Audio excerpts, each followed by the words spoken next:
उद्धव ठाकरेंनी मोदींनी दिलेल्या ऑफरची खिल्ली उडवली। तुम्ही एकीकडे माझ्या आणि पवारांच्या राष्ट्रवादीला नकली म्हणता आणि दुसरीकडे मला आणि पवारांना डोळा मारता। तुम्हाला नेमकं काय म्हणायचंय असा सवाल उद्धव ठाकरेंनी केला।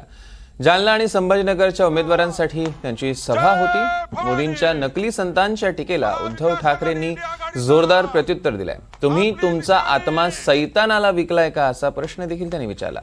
त्याचप्रमाणे महाराष्ट्रानं मोदींना झुकवलेलं आहेच। आता यंदाच्या निवडणुकीत मोदींचं इंजिन गुजरातला पाठवा असं आवाहनही उद्धव ठाकरेंनी संभाजीनगरमध्ये केलं। महाराष्ट्राने मोदीजींना झुकवलेलं आहेच।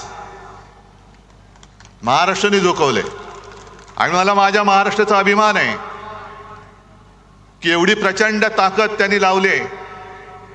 एखाद्या शहनशाहसारखे फिरतायत आणि नेमकं तुम्ही ठरवा काय करायचंय ते। आजपर्यंत तुम्ही सगळं फोडलं। शिवसेना फोडली, तोडलीत, राष्ट्रवादी तोडलीत, फोडलीत, तरी देखील कधी मला डोळा मार, कधी पवारांना डोळा मार। अहो आज सकाळी पवारांना डोळा मारला की या आमच्याकडे।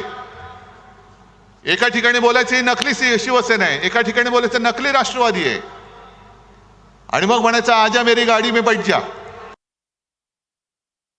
एवढंच नाही, तुम्ही मला बाळासाहेबांचा नकली संतान म्हणालात। नकली संतान, नकली संतान बोलताय। अहो तुम्ही तुमचा आत्मा सैतानाला विकलात की काय?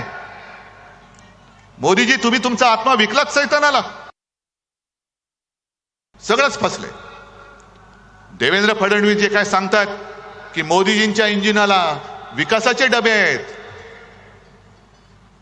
अहो विकासाचं इंजिन डबे सोडून द्या।